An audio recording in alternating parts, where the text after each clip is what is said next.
السلام علیکم ناظرین، مسٹری کے پروگرام راہ ہدایت میں آپ کا خیر مقدم ہے۔ میں ہوں آپ کا میزبان محمد حسام الدین، اور اس وقت اسٹوڈیو میں ہمارے ساتھ آپ کے سوالات کے جوابات دینے کے لیے موجود ہیں مفتی محمد شوکت ثنا قاسمی صاحب۔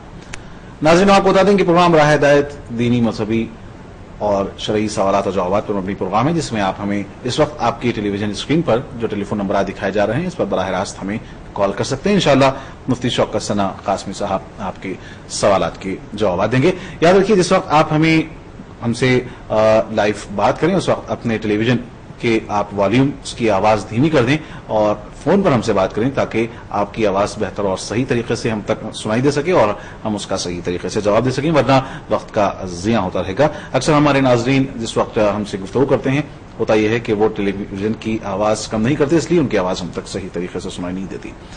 سب سے پہلے تو ہم مفتی شوکت ثنا قاسمی صاحب کا اپنے اسٹوڈیو میں پروگرام میں راہ ہدایت میں خیر مقدم کرتے ہیں۔ ان سے سب سے پہلے آج میں چاہوں گا اس تعلق سے گفتگو کریں کہ گزشتہ کچھ دنوں قبل سفر میں رہنے کا اتفاق ہوا۔ سفر میں نماز جیسا کہ جانتے ہیں کہ قصر کی جاتی ہے، تو یہ قصر واپسی میں اس کا سلسلہ کب تک رہے گا کہ اگر ہم مغرب یا عشاء کے وقت سفر سے واپس لوٹیں تو کیا ہم یہ قصر کی نمازیں اپنے گھر میں ادا کر سکتے ہیں، یا جب اگر ہم گھر پہنچ جائیں تو وہاں پر ہمارا قصر ختم ہو جائے گا؟ جب آدمی سفر کے ارادے سے گھر سے باہر نکلتا ہے اور جب اس کو 77.5 کلومیٹر یا اس سے زائد سفر کرنے کا ارادہ ہو، تو جیسے ہی اپنی آبادی سے نکل جائے گا وہ مسافر ہو جائے گا اور اس کے لیے قصر کرنا ضروری ہوگا۔ اسی طرح جب واپس اپنے وطن کی طرف آ رہا ہے تو جب تک کہ وطن شروع نہ ہو جائے، وطن کے جس وطن میں رہتا ہے وہ شہر کے حدود شروع نہ ہو جائے، اس وقت تک وہ مسافر سمجھا جائے گا۔ لہذا شہر میں داخل ہونے سے پہلے جو بھی نمازیں وہ پڑھے گا اور وہ نمازیں قصر کرے گا، اور جیسی شہر میں داخل ہو جائے گا اس کے بعد سے اب قصر کا حکم ختم ہو جائے گا اور اب وہ مقیم سمجھا جائے گا اور مقیم کی جو نمازیں ہیں وہ پڑھنی پڑے گی۔ ناظرین، اس وقت فون لائن پر ہمارے ساتھ ایک کالر موجود ہے، انہیں پروگرام میں شامل کرتے ہیں۔ السلام علیکم۔ وعلیکم السلام۔ جی السلام علیکم۔ وعلیکم السلام۔ جی ہمارا سوال یہ ہے، شاید ان کی آواز ہم تک نہیں پہنچ پا رہی ہے۔ السلام علیکم۔ وعلیکم السلام۔ شاید ان تک ہمارا رابطہ نہیں ہو رہا ہے۔ مفتی صاحب، دراصل میں آپ سے یہ جاننا چاہ رہا تھا اس معاملے میں کہ عصر اور مغرب کا وقت ہو اور دوران سفر جس گاڑی میں بھی ہم ممکن ہے، بس میں ہو یا ٹرین میں ہو، ایسے میں قصر نماز یا پھر نماز ادا کرنا اس میں مشکل ہو، تھکان ہو، تھکاوٹ ہو، تو کیا ایسی صورت میں گھر پہنچنے کے بعد قصر کی جا سکتی ہے نماز؟ نماز کسی حالت میں قضا کرنے کی اجازت نہیں ہے۔ آپ اندازہ لگائیے، جب میدان جنگ ہو اور دونوں طرف سے یعنی فوجیں ایک دوسرے کے سامنے تیر و تلوار اور بندوق لے کر ٹھہری ہوئی ہو، ایسی صورت میں بھی اللہ تبارک و تعالی نے نماز کو مؤخر کرنے کی اجازت نہیں دی، اور باضابطہ قرآن کریم میں صلاۃ الخوف کا طریقہ نازل ہوا کہ اگر سامنے دشمنوں کی صفیں بنی ہوئی ہو تو مسلمان نماز کس طرح ادا کرے گا، پورا اللہ تعالیٰ نے اس کا طریقہ بتایا ہے۔ تو اس سے معلوم ہوتا ہے کہ نماز کی کتنی اہمیت ہے کہ اس کو وقت پر ادا کیا جائے۔ اسی لیے کسی حالت میں نماز کو قضا کرنے کی اجازت نہیں ہے۔ بس میں نماز ادا کی جا سکتی ہے، ٹرین میں نماز ادا کرنا تو بہت آسان ہے، بس میں گرچہ کہ مشکل ہے، لیکن اگر کوئی آدمی باوضو ہے تو کھڑے ہو کر، اگر گنجائش ہے تو پڑھ لے، یا کھڑے ہو کر پڑھنے کی گنجائش نہ ہو تو بیٹھ کر پڑھ سکے، اس کی بھی گنجائش نہ ہو تو اپنی سیٹ پہ بیٹھ کر وہ اشارے سے نماز پڑھ سکتا ہے، لیکن اس کو تاخیر یعنی مؤخر کرنے یا قضا کرنے کی اجازت نہیں ہوگی۔ ناظرین، اس وقت ایک کالر فون لائن پر ہمارے ساتھ ہیں، انہیں پروگرام میں شامل کرتے ہیں۔ السلام علیکم۔ وعلیکم السلام۔ پروگرام میں آپ کا خیر مقدم ہے، آپ اپنا نام بتائیں، کہاں سے ہمیں کال کریں؟ اعجاز میرا نام ہے جی الہ آباد۔ اعجاز صاحب، پروگرام میں آپ کا خیر مقدم ہے، فرمائیے کیا سوال ہے آپ کا؟ جی ہمارا سوال یہ ہے کہ آج وسیلے کو شرک کہا جا رہا ہے، جی چاہے معاذ اللہ نبی یا شریف ہوں، ان کے ذریعے اللہ یا سچے سے اللہ سے دعا مانگنا شرک ہے۔ جی اس کو ثابت کرتے ہیں قرآن کا سورہ 13 اور الرعد آیت نمبر 14 اور دوسرا سورہ 39 الزمر آیت نمبر 13 جی اور ایک حدیث بیان کرتے ہیں جو بخاری شریف کی ہے جی یعنی انس بن مالک سے روایت ہے کہ عمر بن خطاب رضی اللہ سوکھا کال کے سمے عباس بن عبد المطلب رضی اللہ کو آگے کر کے ان سے دعا کراتے جی تو کہتے ہیں اللہ پہلے ہم اپنے نبی صلی اللہ علیہ وسلم سے ورثہ کی دعا کراتے تھے جی اور تو ہمیں خراب کرتا تھا اور اب ہم اپنے نبی کی سزا کے ذریعے ورثہ کی دعا کرتے ہیں جی اس لیے ہمیں سیراب کر راوی نے بیان کیا اس کے بعد کو ورثہ ہوئی جی جی کیا رسول صلی اللہ علیہ وسلم وفات کے بعد کسی نے روزے حضرت کر یا ایسے ہی میں رسول صلی اللہ علیہ وسلم کا وسیلہ یا دے کر اللہ سے دعا کی جا سکتی ہے؟ جی بہت بہتر. جی میں درج حدیث کے ذریعے بتائیں جی اور قرآن میں وسیلہ سے دعا مانگنا کس سورہ میں ثابت ہے جی. تو اس کو جی جی جی بہت بہت شکریہ اعجاز صاحب، آپ نے کافی تفصیلی سوال کیا ہے. حوالوں کے ساتھ انشاءاللہ ضرور ہم مفتی صاحب آپ کے سوال کا جواب دیں گے. ایک اور کالر اس وقت ہمارے ساتھ ہیں. السلام علیکم. جی پروگرام میں آپ کا خیر مقدم ہے، آپ اپنا نام بتائیں. ہاں جی، میرا نام محمد عارف ہے، میں دہلی سے بات کر رہا ہوں. عارف صاحب دہلی سے، فرمائیے عارف صاحب کیا سوال ہے آپ کا؟ جی میں یہ کیا کر رہا تھا کہ میرے مطلب دوست یہ ہیں وہ مطلب کہ پورے حساب سے ہے وہ جی انہوں نے جو ہے بولا کہ بتایا کہ جی عارف صاحب آپ سے ہماری خواہش ہے تھوڑا آپ بلند آواز میں اگر انہوں نے بتایا کہ دودھ کا گوشت جو ہے نا جی گوشت جو ہے جی کھانے سے جو ہے قلب سیاہ ہوتی ہے اور 40 دن تک کے جو ہے اس کی دعائیں قبول نہیں ہوتی ہے. جی اس چیز پہ روشنی تھوڑا سا ڈالیں. جی ایک اور مرتبہ آپ اپنا سوال دوہرا دیں تھوڑا کچھ بلند آواز میں. ہاں جی میں یہ بولنا چاہ رہا ہوں کہ جیسے میرے دوست ہیں وہ جی مرید ہے وہ کہ پیر صاحب نے بولا کہ گائے کے گوشت کھانے سے جی کل جو ہے سیاہ ہوتی ہے اور 40 دن کے دعائیں جو ہے قبول نہیں ہوتی ہے، اللہ جی قبول نہیں کرتے. جی جی جی جی بہت بہتر، ضرور انشاءاللہ مفتی صاحب آپ کے سوال کا جواب دیں گے. ایک اور کالر اس وقت فون لائن پر ہمارے ساتھ ہیں. السلام علیکم. السلام علیکم. وعلیکم السلام ورحمۃ اللہ وبرکاتہ. میں محمد عبداللطیف نظام آباد سے. محمد عبداللطیف صاحب نظام آباد سے، پروگرام میں آپ کا خیر مقدم ہے. لطیف صاحب فرمائیے کیا سوال ہے آپ کا؟ جی میرے 2 سوال ہے. جی لطیف صاحب. یہ اپن شادیوں میں جو جاتے نا جی. کھانا کھانے بیٹھتے، جی جب سیدھے ہاتھ سے کھانا ڈال دیتے پہلی بار، جی پھر دوسرے بار بھی اپنے گرم ہے کیا وہ جھوٹے ہاتھ سے کھانا ڈالنے کا. جی بعض لوگ غیر مسلم بھی آتے ہدایت کر رہے، جی. بڑے بڑے لوگ بھی جو معلوم ہے ہاتھ سے جھوٹے ہاتھ سے کھانا ڈالتے پیشابوں میں سے کچھ بھی لیتے کرتے، جی تو سیدھے ہاتھ سے ڈالنے سکتے کیا؟ اگر ہاتھ کھانے کا رہتے پر پیا تو ڈالنے ہاتھ سے لیے تو بہتر رہتا. جی جی جی دوسرا سوال. ہاں دوسرا سوال یہ ہے جب اپن نماز پڑھتے جی نماز کے بعد جب سلام کرتے جی سلام کرتے بہت السلام علیکم رحمۃ اللہ وبرکاتہ بولتے تو پیچھے کھانے کو دیکھنا ہے نہیں سب کو دیکھتے بات ہوگا السلام علیکم سب جی کو یعنی دیکھتے پورا. جانے بازو میں جو نماز پڑھتے ہیں ان پر بھی کبھی نگاہیں پڑ جاتی ہیں. ہاں نہیں پورا لمبا سب تک دیکھتے بات لوگ. ہاں لیکن کھانے کو دیکھنے کا ہے کیا جی پوچھنے کا. بہت اچھے سوالات ہیں آپ کے دونوں بھی، انشاءاللہ ضرور آج کے پروگرام میں ہم شامل کریں گے. مفتی صاحب آپ کے سوالات کے جواب دیں گے. بہت بہت شکریہ ہمارے ساتھ جڑنے، کال کرنے، پروگرام میں شامل ہونے کا. سب سے پہلے آج کے پہلے کالر اعجاز صاحب الہ آباد سے، انہوں نے سوال کیا. مفتی صاحب سوال یہ ہے کہ آج کل لوگ وسیلے کو شرک ماننے لگے ہیں. مختلف آیتوں کا، احادیث کا، روایتوں کا انہوں نے حوالہ دیا ہے. یہ بھی کہا ہے کہ نبی کریم صلی اللہ علیہ وسلم کے دنیا سے پردہ فرمانے کے بعد صحابہ نے آپ کے چچا کے وسیلے سے دعا کروائی تھی بارش کے سلسلے میں. ان تمام آپ کے نے جو حوالے دیے ہیں اس کی روشنی میں آپ کا کیا کہنا ہے؟ دیکھیے وسیلے کے سلسلے میں افراط و تفریط دونوں چیزیں پائی جا رہی ہیں. بعض لوگ وسیلہ کو لازم سمجھ رہے ہیں تو بعض لوگ وسیلہ کو شرک اور کفر کا درجہ دے رہے ہیں. دیکھیے مسئلہ نازک ہے اور اس کو سمجھیے. پہلی بات تو یہ سمجھیے کہ اللہ تبارک و تعالی بغیر وسیلے کی دعاؤں کو سنتا ہے اور قبول کرتا ہے.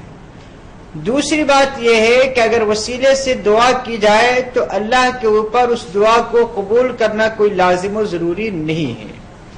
تیسری بات یہ سمجھیے کہ اللہ تبارک و تعالی جس طریقے سے وسیلے سے دعا کو سنتا ہے بغیر وسیلے کی دعا کو سنتا ہے، اور اللہ تعالیٰ نے خود فرمایا ہے کہ میں انسان کے اس کے شہرک سے بھی زیادہ قریب ہوں، اور خود قرآن میں اللہ تعالیٰ نے فرمایا ادعونی استجب لکم، تم مجھ سے دعا کرو میں تمہاری دعاؤں کو قبول کروں گا۔ تو دعا میں وسیلہ لینا کوئی لازم و ضروری نہیں ہے، اللہ تعالیٰ بغیر وسیلے کی دعا کو قبول کرتا ہے، اور وسیلہ لے کر اگر دعا کی جائے تو ضروری نہیں ہے کہ اللہ تبارک و تعالیٰ اس دعا کو قبول کر ہی لے، اللہ کی مرضی ہے، اللہ پر کوئی چیز لازم و ضروری نہیں ہے۔ لیکن مسئلہ یہاں پہ یہ ہے کہ اگر کوئی آدمی محمد رسول اللہ صلی اللہ علیہ وسلم کا وسیلہ لے لیا تو کیا یہ وسیلہ لینا جائز ہے یا جائز نہیں ہے؟ کیا یہ کفر اور شرک کے دائرے میں آتا ہے؟ رسول اللہ صلی اللہ علیہ وسلم اس کائنات میں اللہ تبارک و تعالیٰ کے بعد آپ کی ہستی سب سے بڑی ہستی ہے۔ آپ صلی اللہ علیہ وسلم کا اگر کوئی آدمی وسیلہ لے رہا ہے، اور وسیلہ کا مطلب صرف یہ ہے کہ کوئی آدمی دعا کرے اور دعا کرنے کے بعد یہ کہے کہ اللہ تعالیٰ میری اس دعا کو نبی پاک صلی اللہ علیہ وسلم کے صدقے طفیل میں قبول فرما لے، تو اس کو شرک قرار دینا یا اس کو کفر قرار دینا، کس بنیاد پر اس کو شرک قرار دیا جا سکتا ہے؟ کس بنیاد پر یہ کفر قرار دیا جا سکتا ہے؟ کیا اس طرح دعا کرنے سے کیا اللہ کی ذات میں کسی کو شریک ٹھہرایا گیا یا اللہ کی صفات میں کسی کو شریک ٹھہرایا گیا کہ کفر قرار دیا جا سکتا ہے؟ بالکل اس کو کفر اور شرک کہنا یہ انتہائی غلط اور انتہائی سخت اور شدت کی بات ہے، اس سے بچنا چاہیے۔ ہم ان لوگوں سے کہیں گے جو لوگ اس کو شرک کہتے ہیں کہ آپ سید اسماعیل شہید رحمۃ اللہ علیہ کی جو کتاب ہے یعنی توحید کے موضوع پہ آپ اس کو پڑھیے اور بار بار پڑھیے۔ سید اسماعیل شہید رحمۃ اللہ علیہ انتہائی موحد تھے اور شرک اور کفر اور بدعات کے سب سے زیادہ ناقد سے سب سے زیادہ تنقید کرنے والے تھے ہندوستان میں۔ خود انہوں نے اپنی کتاب میں لکھا ہے کہ جس طرح عمل صالح کا وسیلہ دیا جا سکتا ہے، رجل صالح کا وسیلہ دیا جا سکتا ہے۔ قرآن نے فرمایا وابتغوا الیہ الوسیلہ، کہ وسیلہ کو تلاش کرو اللہ تبارک و تعالی کی طرف۔ وسیلہ اللہ تعالیٰ نے مطلق رکھا ہے، وہ رجل صالح بھی ہو سکتا ہے، عمل صالح بھی ہو سکتا ہے۔ خود بخاری کے اندر مشہور وہ 3 واقعہ ہے جس میں 3 لوگوں نے اپنے عمل صالح کا وسیلہ دیا تھا۔ تو عمل صالح کی بنیاد پر ہی انسان رجل صالح بنتا ہے۔ تو عمل صالح کا اگر کوئی آدمی وسیلہ دے کر اللہ سے دعا کر سکتا ہے تو رجل صالح کا وسیلہ کیوں نہیں دے سکتا ہے؟ اور رجل صالح میں اس کائنات میں رسول اللہ صلی اللہ علیہ وسلم سے بڑھ کر کوئی آدمی نہیں ہے، اس لیے رسول اللہ صلی اللہ علیہ وسلم کا وسیلہ دینا اور وسیلے سے دعا کرنے کی گنجائش ہے۔ اور آپ کے وسیلے سے دعا کرنا خود ترمذی کی روایت میں اور صحیح روایت میں ثابت ہے، عثمان بن حنیف کی روایت ہے کہ باضابطہ رسول اللہ صلی اللہ علیہ وسلم نے وسیلے سے دعا کرنے کا سکھلایا تھا، اور صحابہ کرام نے حضرت عثمان غنی رضی اللہ تعالیٰ عنہ کے زمانے میں ایک آدمی کو وسیلے سے دعا کرنے کی باضابطہ اجازت دی تھی، اور اس کے علاوہ بھی روایتیں موجود ہیں جس سے وسیلہ سے دعا کرنے کا مسئلہ ثابت ہوتا ہے۔ رہا مسئلہ بخاری کی روایت جس میں حضرت عباس رضی اللہ تعالیٰ عنہ کا وسیلہ لیا گیا تھا، یہ در حقیقت یہ بتانا ہے کہ نبی کے علاوہ غیر نبی کا بھی وسیلہ لیا جا سکتا ہے۔ اس روایت سے یہ بات ثابت ہوتی ہے، یہ بات کہاں ثابت ہوتی ہے کہ رسول اللہ صلی اللہ علیہ وسلم کا وسیلہ لینا حرام ہے یا کفر ہے یا شرک ہے؟ جو لوگ یہ کہتے ہیں کہ رسول اللہ صلی اللہ علیہ وسلم کا وسیلہ لینے سے آدمی کافر اور مشرک ہو جاتا ہے، یہ انتہائی سخت خطرناک بات ہے، اسے انسان کو بچنا چاہیے۔ لیکن وسیلے میں بہت زیادہ افراد کی بھی ضرورت نہیں ہے، صرف یہ دعا کرے، اور دعا کے بعد کوئی کہتا ہے کہ رسول اللہ صلی اللہ علیہ وسلم کے صدقے میں قبول فرما لیجئے تو اس کی بہرحال گنجائش ہے۔ ناظرین، جیسا کہ آپ نے دیکھا کہ مفتی صاحب نے اس تعلق سے کافی تفصیلی اور وضاحت بیان دیا ہے۔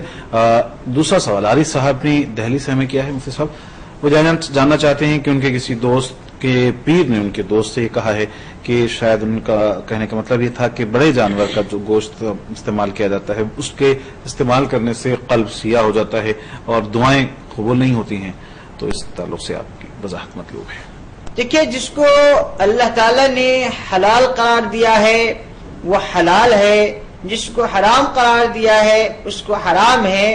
کسی حلال کو حرام کرنے کا اختیار کسی مفتی کو، کسی پیر اور کسی مرشد کو نہیں ہے، اور نہ کسی حرام کو حلال کرنے یا کسی حلال کو حرام کرنے کا اختیار کسی کو بھی حاصل نہیں ہے۔ خود رسول اللہ صلی اللہ علیہ وسلم نے اپنی ازواج مطہرات کی طرف سے بڑے جانور کی قربانی فرمائی تھی اور اس کا شوربہ آپ صلی اللہ علیہ وسلم نے نوش فرمایا تھا۔ تو اس طریقے سے کہنا کہ اس کا گوشت استعمال کرنے سے دعائیں قبول نہیں ہوتی ہے، یہ بہت ہی یعنی جرأت کی بات ہے کہ ایک آدمی حلال چیز کھا رہا ہے اور آپ اس کو کہہ رہے ہیں کہ اس کی دعا قبول نہیں ہوتی ہے۔ یا اسی طریقے سے دل سیاہ ہوتا ہے گناہ کرنے سے، دل دعائیں قبول نہیں ہوتی ہے حرام کھانے سے، حلال کھانے سے نہ دل سیاہ ہوتا ہے اور نہ دعائیں رد ہوتی ہے۔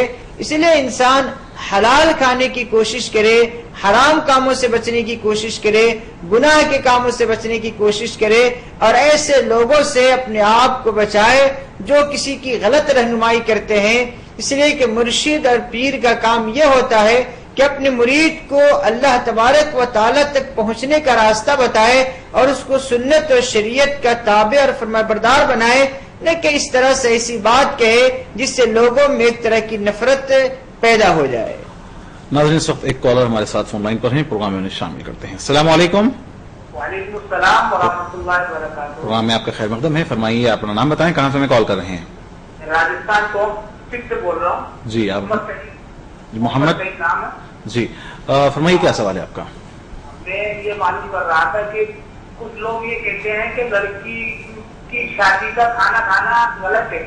جی، شادی میں جو لڑکی کی جانب سے جو عقد کے دن جو کھانا رکھا جاتا ہے اسے کھانا جائز نہیں، ایسا لوگوں کا ماننا ہے، یہی جاننا چاہتے ہیں آپ کے کہ دوسرا سوال یہ ہے کہ جو جی غیر مسلم دعوت دیتے ہیں جی میں شریک ہو سکتے ہیں یا نہیں ہو سکتے، جبکہ وہ تو کلیئر جو ہے ہم نے کسی سے معلوم کیا تھا تو انہوں نے کہا کہ فتوا تو ہے کہ شریک ہو سکتے ہو، لیکن تقوی کا جو ہے تقوی میں تھوڑا وہ رہتا ہے۔ جی جی جی بہت بہتر، انشاءاللہ آپ کے دونوں سوالات کے جوابات دیے جائیں گے۔ بہت بہت شکریہ ہمارے ساتھ جڑنے، پروگرام میں شامل ہونے کا۔ اس سے قبل محمد عبداللطیف صاحب جنہوں نے نظام آباد سے ہمیں کال کیا ہے، دو سوالات ان کے ہیں، انہیں پروگرام میں کے سوالات کو شامل کرتے ہیں۔ پہلا سوال یہ تھا ان کا کہ شادیوں میں یا کسی بھی تقریب میں جب کھانا سرو کیا جاتا ہے، کھانا جب ہم اپنی پلیٹ میں ڈالتے ہیں تو پہلے تو ظاہر ہے سیدھے ہاتھ سے ہم لیتے ہیں، لیکن جب دوسری مرتبہ جب ہم کھانا ہاتھ سے کھا رہے ہوں تو کیا اس وقت بھی سیدھے ہاتھ سے ہی کھانا لیا جانا ضروری ہے یا پھر دوسرا ہاتھ بھی استعمال کیا جا سکتا ہے؟ دیکھیے بہتر تو یہی ہے کہ سیدھا ہاتھ استعمال کیا جائے، لیکن دسترخوان پہ مختلف قسم کے لوگ ہوں اور چونکہ آپ کے ہاتھ میں پہلے سے کھانا لگا ہے، اگر وہ چمچے وغیرہ میں کھانا لگے گا تو ان کو اگر گھن محسوس ہوتا ہو یا اسی طریقے سے غیر مسلم آپ کے ساتھ ہوں اور ایسی صورت میں ان کو بدک جانے کا یا گھن محسوس کرنے کا خطرہ ہو تو ایسی صورت میں بایاں ہاتھ بھی استعمال کیا جا سکتا ہے۔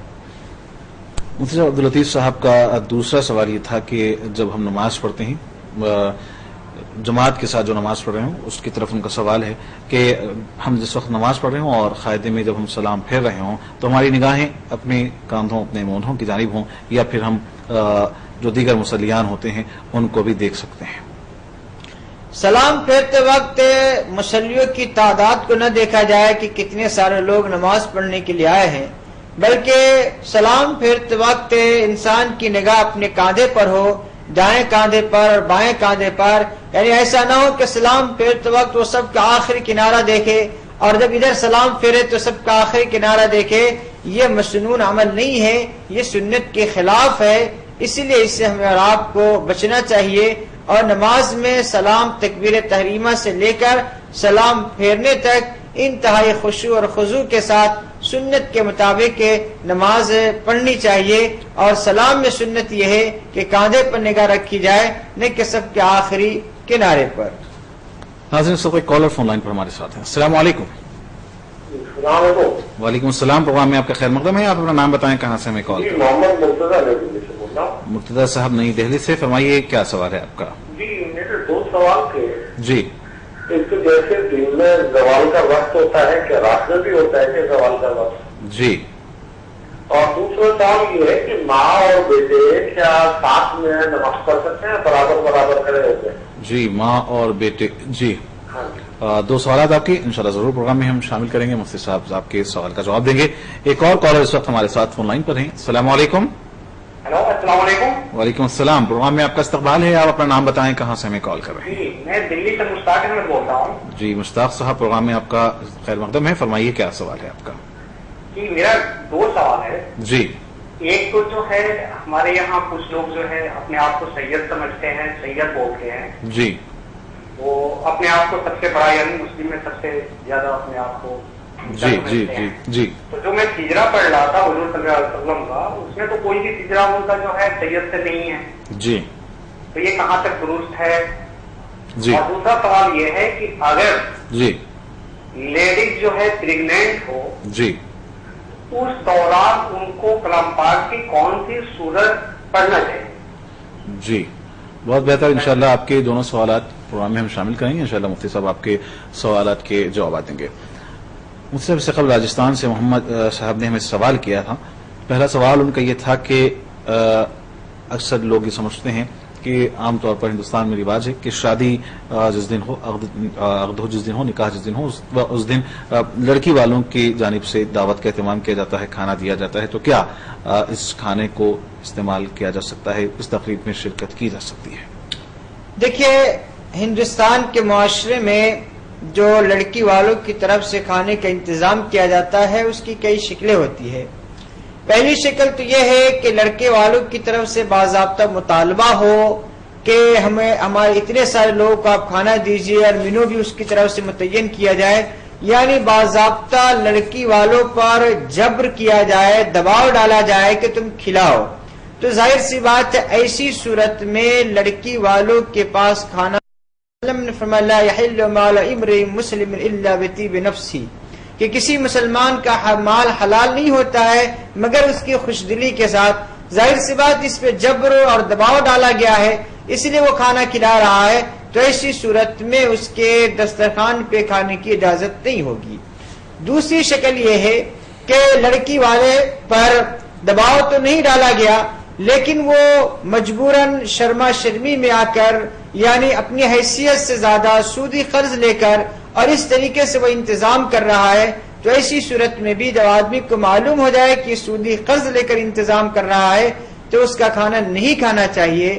لیکن اگر لڑکی والا صاحب استطاعت ہو, اس کے پاس گنجائش ہو اور اپنی خوشی سے کھلا رہا ہے, لڑکے والوں کی طرف سے کوئی مطالبہ نہیں ہے, کوئی دباؤ نہیں ہے, تو ایسی صورت میں اس کے گھر کے کھانے کو حرام قرار دینا یا ناجائز قرار دینے کی باتیں جو آج کل بعض شہروں میں چل رہی ہے, یہ بہر صورت قابل اعتبار نہیں ہے.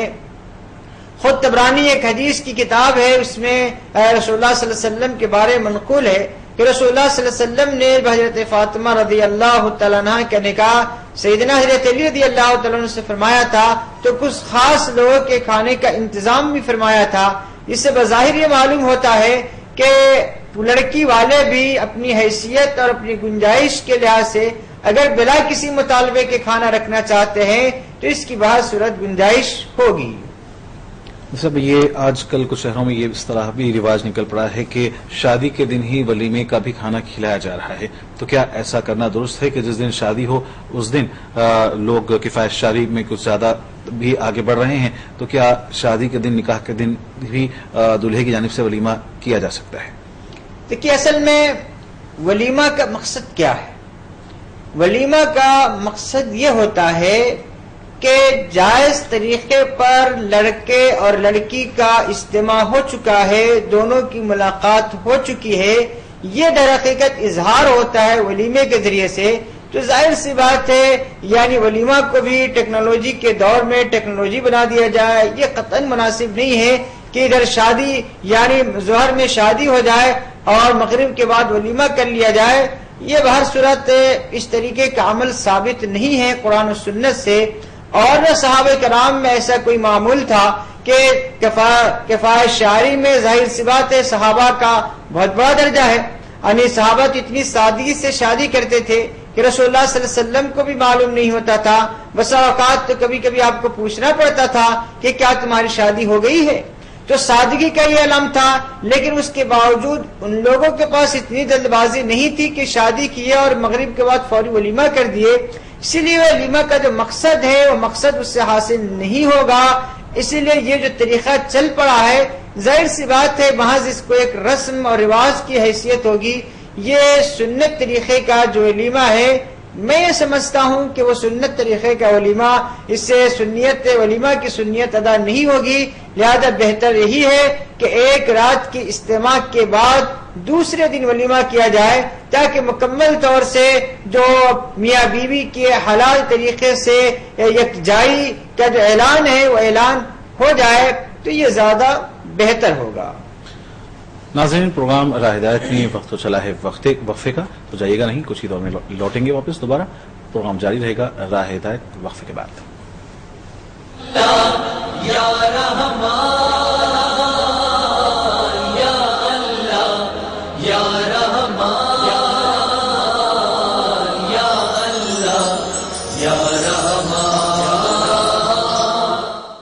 کی تعداد جو ہے بڑھ گئی ہے، اور 3 ویلر آٹوز کی تعداد بڑھ گئی، 4 ویلرز کی بڑھ گئی ہے۔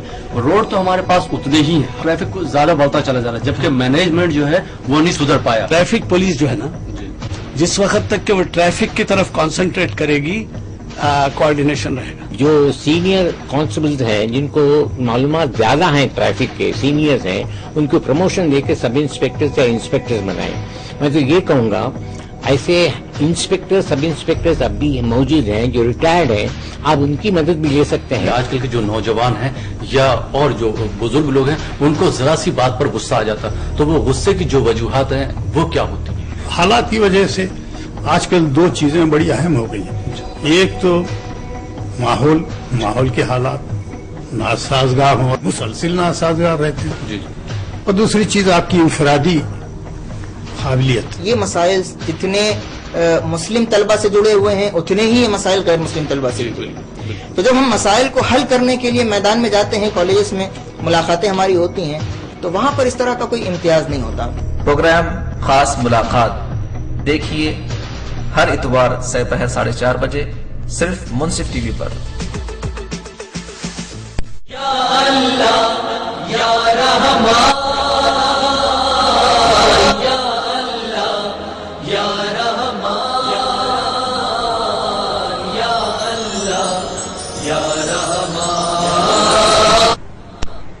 السلام علیکم ناظرین، پروگرام راہ ہدایت میں وقفے کے بعد دوبارہ آپ کا خیر مقدم ہے۔ میں ہوں آپ کا میزبان محمد حسام الدین، اور اس وقت اسٹوڈیو میں ہمارے ساتھ آپ کے سوالات کے جوابات دینے کے لیے موجود ہیں مفتی شوکت ثنا قاسمی صاحب۔ وقفے میں جانے سے قبل راجستھان سے ہمارے کالر نے ہمیں سوال کیا تھا، ایک سوال کا جواب تو مفتی صاحب نے کافی تفصیلی دیا ہے، دوسرا سوال ان کا یہ تھا کہ کیا کسی غیر مسلم دوست کی، غیر مسلم احباب کی دعوت قبول کی جا سکتی ہے، اور وہاں اس تقریب میں اگر کھانے کی وہ دعوت ہو تو کیا کھانا بھی استعمال کیا جا سکتا ہے؟ دیکھیے، فی نفسی غیر مسلم کے گھر میں کھانا کھانا اس کی گنجائش ہے، لیکن بہر صورت احتیاط، جیسا کہ آپ نے کہا کہ احتیاط کر لینا یہ بہتر ہے۔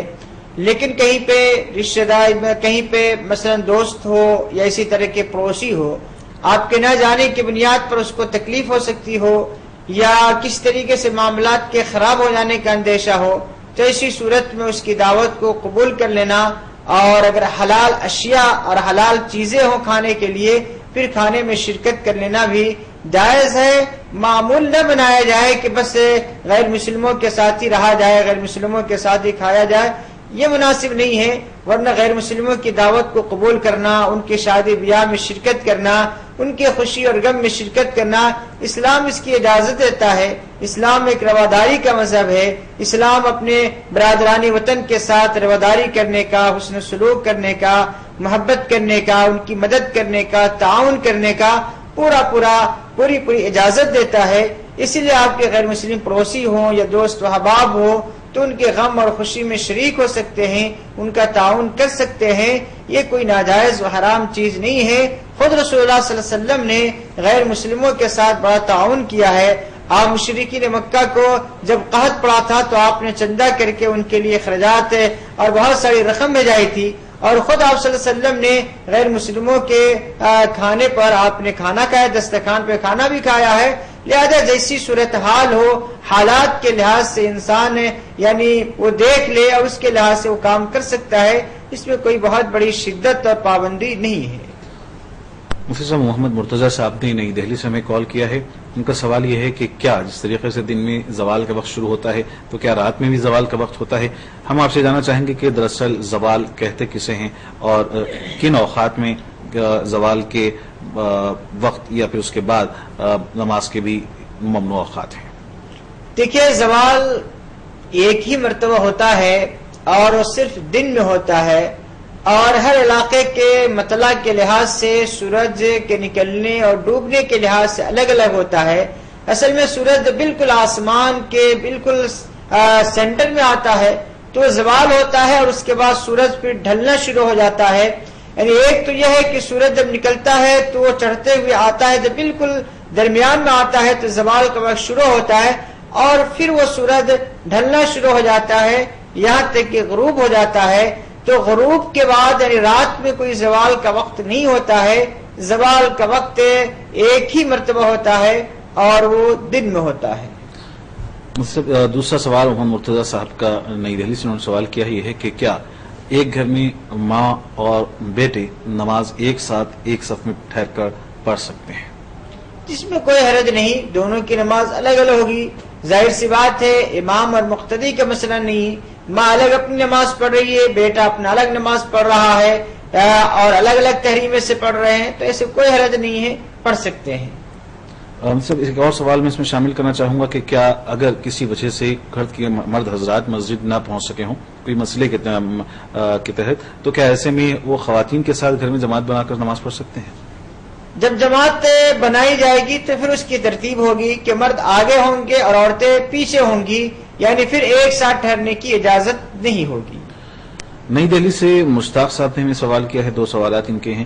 پہلا سوال یہ ہے کہ سید، دراصل آپ یہ بتائیں کہ سید کہتے کسے ہیں، اور کیا جو لوگ سید ہوتے ہیں کہ کیا ان کا مرتبہ دیگر لوگوں سے بلند اور بالاتر ہوتا ہے؟ اس کی آپ کچھ تفصیلات ناظرین کو بتا دیجیے۔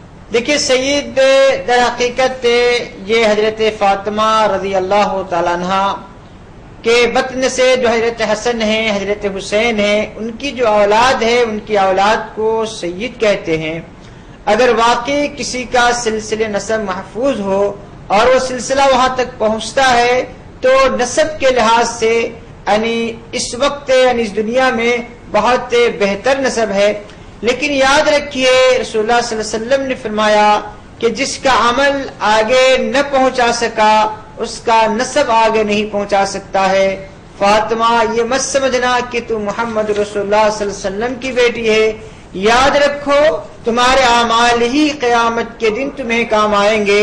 اس لیے ہمارے سید حضرات اگر واقعی سید ہو یا سید نہ ہو تو صرف سید ہونے پر فخر نہ کرے، بلکہ خاندان نبوت سے تعلق ہونے کی بنیاد پر یہ ضروری ہے کہ آپ کے اعمال، آپ کے اخلاق، آپ کے عقائد، آپ کے کردار، آپ کے رفتار، آپ کی گفتار عام لوگوں سے زیادہ اچھے ہوں۔ اس لیے کہ رسول اللہ صلی اللہ علیہ وسلم نے ہمیشہ اپنے خاندان کو قربانیوں کے لیے آگے بڑھایا ہے، جب لینے کے باری آئی تو اپنے خاندان کو پیچھے کر دیا ہے۔ کہ اگر واقعی آپ خاندان نبوت سے تعلق رکھتے ہیں اور آپ کا دعویٰ ہے تو آپ کو ہر مسئلے میں قربانی دینی پڑے گی، آپ کو زیادہ سے زیادہ عبادت کرنی پڑے گی، آپ کو زیادہ سے زیادہ اخلاق کے ساتھ پیش آنا پڑے گا، تو ہی آپ خاندان نبوت کا حق ادا کر سکتے ہیں۔ ورنہ رسول اللہ صلی اللہ علیہ وسلم اگر آپ سے سوال کر دیے کہ آپ میرے خاندان سے ہونے کا دعویٰ کرتے تھے اور میری سنت پر عمل نہیں کرتے تھے تو کیا جواب دیں گے؟ اس لیے صرف نسب کی بنیاد پر فخر کرنے کی ضرورت نہیں ہے، نسب کے ساتھ ساتھ اپنے اعمال کو درست کرنے کی کوشش کی جائے۔ ناظرین اس وقت ایک کالر ہمارے ساتھ فون لائن پر ہیں، انہیں پروگرام میں شامل کرتے ہیں۔ السلام علیکم۔ جی پروگرام میں آپ کا خیر جی کہاں؟ کشمیر سے؟ دہلی سے۔ جی مختار صاحب پروگرام میں آپ کا خیر مقدم ہے، فرمائیے کیا سوال ہے آپ کا؟ سر سوال ہے ایک میرا چھوٹا تھا کہ جیسے کہ ہم لوگ قرآن کی ایک جگہ پر رکھا ہوا تھا جی، گھر میں، ایک اور مطلب اپنے سوال کو دہرا دیں۔ قرآن شریف جو ہے گھر میں رکھا ہوا تھا الماری میں، جی وہ گر گیا، وہاں سے گر گیا تھا جی، ہاں، تو کیا اس کے لیے وہ کچھ کر رہا تھا؟ جی بہت بہتر. اکثر لوگوں کا سوال ہوتا ہے, بہت بہتر سوال. انشاءاللہ ضرور مفتی صاحب آپ کے سوال کا جواب دیں گے. کوئی اور سوال ہے آپ کا؟ شکریہ. جی بہت شکریہ, جزاک اللہ. پروگرام میں آپ نے شامل ہوئے اور پروگرام کا حصہ بنے. ایک اور کالر صف لائن پر ہمارے ساتھ ہیں. السلام علیکم. السلام علیکم. جی وعلیکم السلام. پروگرام میں آپ کا استقبال ہے. آپ اپنا نام بتائیں, کہاں سے ہمیں کال کر رہے ہیں؟ میں ہاشم بول رہا ہوں دہلی سے. ہاشم صاحب فرمائیے کیا سوال ہے آپ کا؟ میرا سوال یہ تھا کہ جب ہمارے یہاں ایک تو میں جاننا چاہتا ہوں کہ جو قضائے عمری ہے اس کی کیا حیثیت ہے, قضائے عمری پڑھنی چاہیے یا نہیں پڑھنی چاہیے؟ جی قضائے عمری کی کیا شرعی حیثیت ہے یہ جاننا چاہتے ہیں؟ بہت بہتر, انشاءاللہ ضرور. یہ سوال میں یہ کرنا چاہ رہا تھا کہ جو ہمارے یہاں قبرستان میں جاتے ہیں لوگ, جب مردے کو دفن کرتے ہیں تو قبر میں نیچے پھول بچھا دیتے ہیں. جی فاتحہ کے بعد پھر اس سے پھول ڈال کے اس کو باقاعدہ وہ پڑھا جاتا ہے, سلام پڑھا جاتا ہے بعد میں. جی اور اس کے بعد پھر یہ ہوتا ہے کہ جو مطلب لوگ جاتے ہیں 40 دن تک لگاتار صبح شام جاتے ہیں. جی جائز شرع اس کو کیا کہتی ہے؟ جی ضرور, انشاءاللہ آپ کے دونوں سوالات کو پروگرام میں ہم شامل کریں گے. انشاءاللہ مفتی صاحب آپ کے سوالات کے جوابات دیں گے. اس سے قبل ہم مفتی صاحب آپ کو بتاتے چلیں کہ آج دہلی والوں نے کشمیر والوں پر بازی ماری ہے اور زیادہ سوالات آج ہمارے دارالحکومت دہلی سے آ رہے ہیں. اس سے قبل نئی دہلی سے ہی مشتاق صاحب نے ہمیں سوال کیا تھا. ان کے سوال کا دوسرا حصہ رہ گیا تھا, وہ یہ تھا کہ اگر خاتون پیگنٹ ہوں تو ایسی صورت میں کوئی خاص قرآنی آیتوں کے پڑھنے کے کیا انہیں احکامات ہیں؟ جب عورت امید سے ہو تو ایسی صورت میں پاکیزگی کا اہتمام ہو, ذکر و اذکار کا اہتمام ہو, قرآن کریم کی تلاوت کا اہتمام ہو, یہ بہت بہتر ہے. لیکن قرآن کریم کی کوئی خاص آیت نہیں ہے جس کو زیادہ سے زیادہ پڑھنے کی کوشش کی جائے, بلکہ حسب سہولت, حسب گنجائش سے جتنی مقدار میں وہ عورت پڑھ سکتی ہے ضرور پڑھے. کوشش یہ کرے کہ اپنے خیالات کو پاکیزہ رکھے, ماحول کو پاکیزہ رکھے اور اپنے آپ کو گناہوں سے دور رکھے, اس لیے کہ وہ سارے اثرات پیٹ میں جنم پرورش پانے والے اس بچے پر پڑتا ہے. اس لیے کہ ماں کے خیالات اور ماں کے تصورات, ماں کی اچھائیاں, ماں کی برائیاں, اس کی نیکی اور اس کی بدی کا اثر براہ راست اس بچے پر پڑتا ہے. کھانے میں حلال چیز کا استعمال کرے, حرام چیزوں سے بچے اور زیادہ سے زیادہ ذکر و اذکار کرے, اللہ تبارک و تعالیٰ سے دعا کرے. اگر وقت بالکل نہ ہو قرآن کریم پڑھنے کا تو کم سے کم صبح میں سورہ یاسین پڑھنے کا ضرور اہتمام کرے, اس لیے کہ اس کے بے شمار فوائد ہیں. ایک اور سوال یہ ہے کہ بعض لوگ اولاد نرینہ کے لیے کچھ دعائیں سمجھتے ہیں کہ یہ دعائیں پڑھنے سے اولاد نرینہ ہوگی, کیا ایسا بھی کچھ ہے؟ دیکھیے یہ ساری دعائیں پہلے جب عورت امید سے ہو گئی ہو تو فیصلہ ہو چکا کہ اب اس کو لڑکا ہونے والا ہے یا لڑکی ہونے والی ہے, تو اب اس وقت اللہ تبارک دعا ذکر کرنے سے فائدہ تو ضرور ہے, لیکن بعض صورت جنس میں تبدیلی ناممکن نہیں, مشکل تو ضرور ہے. اللہ تبارک و تعالیٰ کے اختیار ہے, جس کو چاہے مذکر دے, جس کو چاہے مؤنث دے. آدمی کو ہر حال میں بہر صورت اولاد کے ملنے پر خوشی کا اظہار ہی کرنا چاہیے. مفتی صاحب مختار صاحب نے دہلی سے ہمیں سوال کیا ہے اور اکثر لوگوں کا یہ سوال ہوتا ہے کہ اگر قرآن مجید کسی مقام سے, اونچے مقام سے اپنے ہاتھ سے چھوٹ کر گر جائے یا کسی مقام پہ رکھی ہو, اس سامان کو اگر ہم جگہ اس کی تبدیل کرتے ہوئے وہ اگر کسی اوپر سے گر, جیسا کہ انہوں نے کہا کہ الماری سے قرآن شریف نیچے گر گیا تھا, تو ایسی صورت میں کیا کوئی کفارہ ہم پر واجب ہوتا ہے؟ قرآن کا احترام اور اس کی عظمت مسلمانوں کی لازمی ذمہ داری ہے, لیکن اگر کسی بنیاد پر بلا اس کے عمل کے دخل کے, بغیر اس کے عمد کے, یعنی جان بوجھ کے نہیں, غلطی سے کسی طرح سے اگر قرآن شریف نیچے گر جائے تو اس کا کوئی کفارہ نہیں ہے. اللہ تبارک و تعالیٰ سے توبہ استغفار کیا جائے اور اہتمام کیا جائے کہ قرآن کریم اس طریقے سے بے دھیانی میں بھی نیچے نہ گرے. اگر آپ اپنے دل کے تسلی کے لیے کوئی صدقہ خیرات کرنا چاہتے ہیں تو کر لیجئے, بہت بہتر عمل ہے. باضابطہ کوئی کفارہ نہیں ہے کہ وہ کفارہ اگر ادا نہیں کریں گے تو آپ بہت بڑے گنہگار سمجھے جائیں گے. جی صاحب, اس چیز سے جڑا ایک سوال میں اور کرنا چاہوں گا کہ دیکھنے میں یہ بھی آیا ہے کہ وہاں جہاں پر قرآن مجید کی اشاعت ہوتی ہے, جہاں پر وہ اس کی بینڈنگ ہوتی ہے اور جہاں سے پھر وہ ٹرانسپورٹ میں لایا جاتا ہے, دکانوں تک پہنچایا جاتا ہے, تو ایسے میں دکانداروں کے لیے یا پھر اس کی تباعت کرنے والوں کے لیے کس طریقے کے احکامات ہیں؟ دیکھیے, چاہے تباعت کے مسئلہ ہو یا بینڈنگ کا مسئلہ ہو یا ٹرانسپورٹ اور کتب خانے والے کا مسئلہ ہو, ہر ایک کے لیے حکم یہ ہے کہ حتی الامکان جہاں تک ممکن ہو سکے قرآن کریم کے احترام اور اکرام اور اس کی عظمت اور اس کے تقدس کو برقرار رکھا جائے. اس کے ساتھ کوئی ایسا معاملہ نہ کیا جائے کہ جو بظاہر اہانت پر یا اس کی تذلیل اور توہین پہ معمول ہوتا ہو. حتی الامکان جہاں تک ممکن ہو سکے انسان اس کے احترام اور اس کے تقدس کو بحال رکھنے کی کوشش کرے، اور نیتوں کا حال تو اللہ تبارک و تعالی جاننے والے ہیں. اور سب ایک اور اس سلسلے میں میرا یہ آخری سوال کہ عام طور پہ بعض گاڑیاں آج کل اس طریقے کی ہوتی ہیں، مثال کے طور پر اگر ہم ایکٹیوا کو لے لیں تو اس میں جو ڈگی ہوتی ہے وہ سیٹ کے نیچے ہوتی ہے. ایسی صورت میں بعض ہم نے مسائل ایسے دیکھے ہیں کہ دینی کتب ہوں، قرآن مجید ہو، اس کے لے جانے کے لیے کچھ مسئلہ درپیش ہوتا ہے. تو کیا ایسی صورت میں بعض لوگ بڑی کراہت محسوس کرتے ہیں؟ تو کیا واقعی شرعی طور پر اس کے کیا احکامات ہوں گے کہ کیا اس وقت سیٹ کے نیچے قرآن مجید رکھی جا سکتی ہے؟ دیکھیے ظاہر سی بات ہے، قرآن کریم کا اپنا ایک اعزاز ہے، اس کی اپنی ایک حیثیت ہے، اسی لیے قرآن کریم کو سیٹ کے نیچے رکھنا ظاہر سی بات بے احترامی ہے. اسی لیے قرآن کریم کو تو بہر صورت اس میں نہ رکھا جائے، اور جو دوسری چیز بیگ ہو یا کوئی اور چیز ہو تو اس میں رکھا جائے تاکہ اس کے تقدس کو بحال رکھا جائے. دیگر کتابوں کو بہر صورت اگر کہیں دوسری جگہ رکھنے کی گنجائش نہ ہو تو اسی صورت میں اس کو اس کے اندر رکھنے کی گنجائش مل سکتی ہے. ہاشم صاحب نے دہلی سے ہمیں کال کیا ہے، قضائے عمری کی شرعی کیا حیثیت ہے جاننا چاہتے ہیں. دیکھیے اس کی مثال ایسی ہے کہ جیسا آپ کے اوپر 10 آدمی کا قرض ہو تو آپ کیا کریں گے؟ ظاہر سی بات ہے جلد از جلد اس قرض کو ادا کرنے کی کوشش کریں گے. تو یہ اللہ تعالیٰ کا قرض ہے آپ کے اوپر، تو اب اس سلسلے میں حیثیت پوچھنے کی ضرورت نہیں. اللہ کا قرض ہے اور قرض کا وصول ہے کہ اس کو ادا کیا جاتا ہے.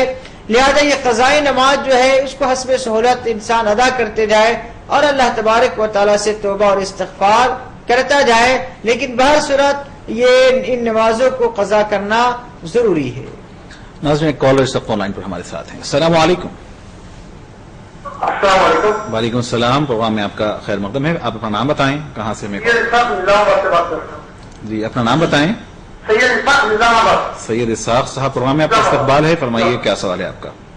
سب میرا سوال یہ ہے کہ اچھا موسم ہے جی، میں اپنے بیٹے کو سوتےلی ماں کے سکی ماں کے ساتھ بھیج سکتا ہوں؟ جی ایک بیٹا ہے، دو بیویاں ہیں، دو بیویاں جو سوتےلا بیٹا دیا سکتا کیا ماں کو؟ جی جی آپ کی ماں کی ہے، سوتےلی ماں کی ہے.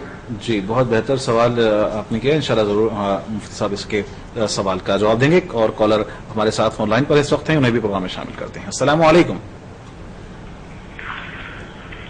السلام علیکم. وعلیکم السلام. پروگرام میں آپ کا استقبال ہے. آپ اپنا نام بتائیں، کس مقام سے آپ میں کال کر رہے ہیں. میرا نام سید عادل اختر ہے، میں جی جے پور سے بول رہا ہوں. عادل اختر صاحب جے پور سے آپ کال کر رہے ہیں. پروگرام میں آپ کا خیر مقدم کرتے ہیں، فرمائیے کیا سوال ہے آپ کا. السلام علیکم. جی وعلیکم السلام. میں یہ جاننا چاہتا ہوں سر، یہ بینک میں جو انٹرسٹ ہوتا ہے جو اکاؤنٹ میں ہمارے سیونگ پہ ملتا ہے، تو اس کو بینک میں ہی چھوڑ دیں یا لے کے آ جائیں؟ اور لے کے آ جائیں تو پھر اس کو کس مد میں خرچ کریں، کیا کریں؟ جی بہت بہتر سوال، ضرور انشاءاللہ پروگرام میں شامل کریں گے. مفتی صاحب آپ کے سوال کا جواب دیں گے. کوئی اور سوال ہے آپ کا؟ بس یہی سوال. جزاک اللہ. انشاءاللہ ضرور آپ کے سوال کا جواب دیا جائے گا. مفتی صاحب اس سے قبل ہاشم صاحب نے دہلی سے ہمیں سوال کیا تھا. ان کے سوال کا دوسرا حصہ یہ تھا کہ کیا قبرستان میں جب کسی جنازے کو اتارا جائے تو کیا اس کے نیچے پھول بچھائے جا سکتے ہیں؟ پھر اسی طریقے سے تدفین کے مرحلہ مکمل ہونے کے بعد کیا قبر کے اوپر پھول بچھائے جا سکتے ہیں؟ اور مختصر ہم آپ سے جاننا چاہیں گے کہ تدفین کے اور کے کیا واجبات ہیں اور کیا اس وقت صحیح اور سنن طریقہ کیا ہے؟ دیکھیے انسان کے مرنے کے بعد انسان کے اعمال اور انسان کے عقائد ہی کام آ سکتے ہیں. انسان کا عمل اگر صالح ہے، عقیدہ اگر صالح ہے، تو عمل صالح اور عقیدہ صالح وہ اس کی وجہ سے اس کی قبر روضۃ من ریاض الجنہ، جنت کی کیاریوں میں سے کیاری بن جائے گی. اور اگر اس کے اعمال اچھے نہیں ہوئے تو چاہے اس کے قبر میں گلاب کے پھول بچھا دیے جائیں، ریشم بچھا دیے جائیں، یا اس کے قبر کو سونے اور چاندی کو بنا دیا جائے، حفرۃ من حفرۃ النار، اگر اس کے اعمال اچھے نہیں ہیں تو وہ جو قبر ہے وہ جہنم کے گڈھوں میں سے گڈھا بننے والی ہے. اسی لیے یہ ساری چیزیں کرنے سے، پھول بچھانے سے یا پھول ڈالنے سے کچھ نہیں ہوتا تھا۔ اگر پھول ڈالنا بہت اہمیت کی بات ہوتی تھی کہ نبی پاک صلی اللہ علیہ وسلم کے قبر اطہر میں پھول ڈال دیے جاتے تھے، لیکن آپ صلی اللہ علیہ وسلم کے قبر اطہر میں پھول نہیں ڈالا گیا۔ آپ صلی اللہ علیہ وسلم کو بھی اسی طریقے سے ڈالا گیا جس طریقے سے عام مردوں کو ڈالا جاتا ہے۔ تو آپ بتائیے کہ آپ کے رشتہ دار یا آپ کے لیڈر یا آپ کے رہنما محمد رسول اللہ صلی اللہ علیہ وسلم سے زیادہ اہمیت کے حامل ہیں کہ ان کے لیے پھول باضابطہ قبروں میں پھول بچھایا جائے؟ سوچنے کی بات یہ ہے کہ مسلمان رسول اللہ صلی اللہ علیہ وسلم کی اسوے اور نمونہ کو، صحابہ کرام کے اسوے اور نمونوں کو چھوڑ کر کس کے اسوے اور نمونوں کو قبول کر رہے ہیں اور اختیار کر رہے ہیں؟ کیا اس میں کامیابی مل سکتی ہے؟ نہیں مل سکتی ہے۔ چنانچہ یہ قرآن و سنت سے ثابت نہیں ہے، اسی لیے اس طریقے سے یہ عمل نہیں کرنا چاہیے، اور کوشش یہ کرنا چاہیے کہ انسان اپنے اعمال کو، اپنے اخلاق کو، اپنے کردار کو درست کرنے کی کوشش کرے، اور یاد رکھیے کہ قبر کسی کو معاف کرنے والی نہیں ہے۔ قبر تو انتہائی انصاف کے ساتھ ہر ایک کے ساتھ معاملہ کرے گی، اور قبر کے اندر اللہ تعالیٰ نے پہچاننے کی صلاحیت اور قوت رکھی ہے۔ جیسی مردے کو تدفین کر دیا جاتا ہے، فوری طور سے قبر پہچان جاتی ہے کہ نیک ہے، یہ متقی ہے، پرہیزگار ہے، گنہگار ہے، پھر اسی کے لحاظ سے وہ معاملہ کرتی ہے۔ لہذا پھول ڈال دیجئے، چادر ڈال دیجئے، کوئی اور چیز ڈال دیجئے، اس سے کچھ فائدہ نہیں ہوگا اگر انسان کا عمل اچھا نہیں ہے، عقیدہ اچھا نہیں ہے۔ اس لیے ہمارا عقیدے کو اچھا کرنے کی ہم سب کو کوشش کرنی چاہیے۔ بالکل صحیح کہا مفتی صاحب نے کہ عقیدے کو درست کرنے کی ضرورت ہے۔ دو سوالات ہمارے پاس اس وقت رہ گئے ہیں اور بہت ہی کم وقت ہمارے پاس باقی ہے۔ نظام آباد سے سید اسحاق صاحب نے کال کیا ہے، اب جبکہ حج کا موسم واقعی شروع ہونے جا رہا ہے، جبکہ اعلان ہو چکا ہے کہ بالکل قریبی تاریخ اس کی شروع ہوگی جب حج کے فارم دیے جائیں گے، کیا بیٹا اپنی سونتیلی ماں کے ساتھ حج پر جا سکتا ہے؟ کیا اس کے لیے وہ محرم ہے؟ یہ دونوں محرم ہیں، حج کے لیے جا سکتے ہیں، کوئی حرج نہیں ہے۔ ایک اور سوال سید عادل اختر صاحب نے جے پور سے ہمیں کیا ہے، بینک انٹرسٹ کے تعلق سے انہوں نے سوال کیا ہے کہ کیا جو رقم عام طور پر مسلمان بھی بینک میں رکھتے ہیں اور اس پر جو سود کی رقم، انٹرسٹ کی رقم آتی ہے، تو کیا ہم اسے استعمال کر سکتے ہیں؟ کیا اپنے لیے کر سکتے ہیں یا پھر کسی غریب لوگوں کے لیے کر سکتے ہیں، یا اس کو ثواب کی نیت سے یا پھر بغیر ثواب کی نیت سے کیا اسے استعمال کیا جا سکتا ہے؟ دیکھیے، چاہے سیونگ اکاؤنٹ ہو یا کرنٹ اکاؤنٹ ہو یا فکس ڈپازٹ کی رقم ہو، جتنی رقم آپ نے رکھی ہے اس سے زیادہ جو رقم بطور سود کی آتی ہے وہ اکاؤنٹ ہولڈر کے لیے جائز نہیں ہے، لیکن اس کو بینک میں چھوڑنا بھی درست نہیں ہے، بلکہ بینک سے جو بھی رقم ہے حساب کر کے اس کو نکالا جائے، اور نکالنے کے بعد بغیر ثواب کے نیت کے آپ اپنے غریب رشتہ داروں کو دے سکتے ہیں، غریب دوست و احباب کو دے سکتے ہیں، یا کسی مسلمان کی مدد کر سکتے ہیں، یا کسی ادارے میں دے سکتے ہیں، لیکن بہر صورت اس رقم کو بینک میں نہ چھوڑا جائے، ضرور اس کو نکالا جائے اور اپنے تصرف میں نہ بھی لایا جائے، بلکہ اس کو بلا ثواب کے نیت کے غریبوں میں تقسیم کر دیا جائے۔ صاحب، اسی سلسلے کا ایک آخری سوال کرتے ہوئے ہم اپنے پروگرام کے اختتام پہ لائیں کہ آپ نے کہا کہ ان رقم کو بغیر ثواب کی نیت سے اداروں کو بھی دیا جا سکتا ہے، تو یہاں ایک سوال یہ پیدا ہوتا ہے کہ کیا مساجد میں بھی یہ رقم استعمال کی جا سکتی ہے؟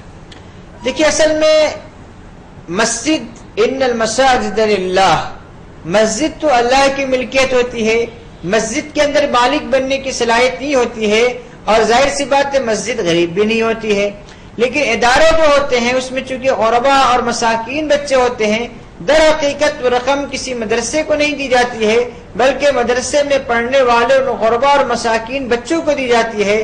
تو اصل میں وہ جو رقم ہے وہ غریبوں کا حق ہے، چاہے وہ رشتہ دار کو دے دیجئے، دوست و احباب کو دے دیجئے، یا اسی طرح مدارس میں پڑھنے والے غریب بچوں کو، یا ان مدارس کو دیجئے جس میں غریب بچے پڑھتے ہیں۔